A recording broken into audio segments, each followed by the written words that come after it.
Hi hello friends, welcome to Sam creations. ఈరోజు పెసరపప్పు సొరకాయ కర్రీ ఏ విధంగా చేసుకోవాలో చూపిస్తానండి. పెసరపప్పు హెల్త్కి చాలా మంచిదండి. పిల్లలు కూడా చాలా ఇష్టంతో తింటారు. చపాతీలకు అయినా రైస్లకైనా చాలా బాగుంటుంది. సొరకాయ పెసరపప్పుకు కావాల్సిన ఇంగ్రీడియంట్స్ అండి: 1 కప్ పెసరపప్పు 2 టైమ్స్ కడిగి పెట్టుకొని బౌల్లోకి తీసుకున్నానండి. నెక్స్ట్ 3 టమాటాలు కట్ చేసి పెట్టుకున్నానండి. సొరకాయ, సాల్ట్.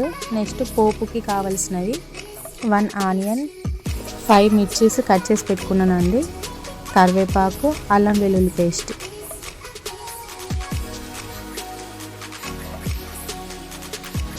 నెక్స్ట్ స్టవ్ ఆన్ చేసి కుక్కర్ పెట్టుకోవాలండి.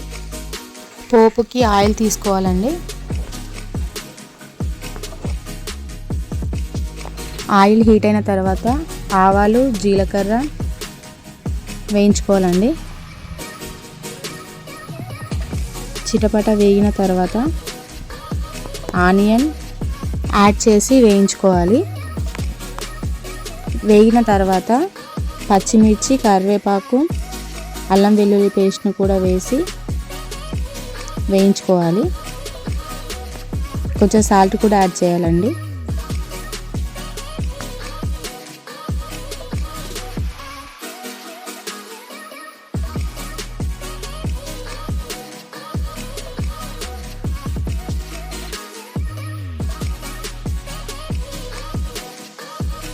పోపు అనేది వేగేలోపు సొరకాయని ఇలా చిన్న ముక్కలుగా కట్ చేసి పెట్టుకోవాలండి.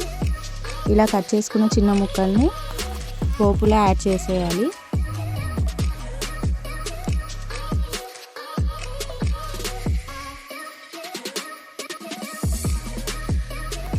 ఇందులో 1 టేబుల్ స్పూన్ సాల్ట్, పసుపు కూడా యాడ్ చేసుకొని మొత్తం కలుపుకోవాలండి. ఒక 5 మినిట్స్ నూనెలో వేయించుకోవాలండి. ఇలా వేగిన తర్వాత ముందుగా కడిగి పెట్టుకున్న పెసరపప్పుని దీంట్లో యాడ్ చేయాలి. మొత్తం చక్కగా కలుపుకొని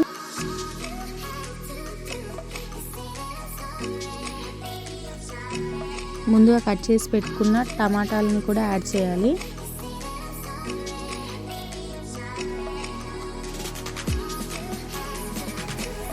మొత్తం కలుపుకొని ఒక 5 మినిట్స్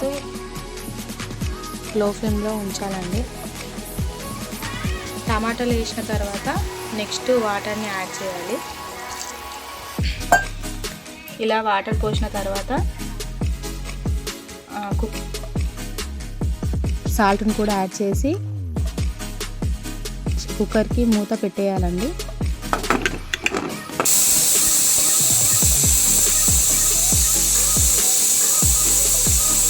టూ విజిల్స్ వచ్చేదాకా ఉంచి స్టవ్ని ఆఫ్ చేసేయాలండి.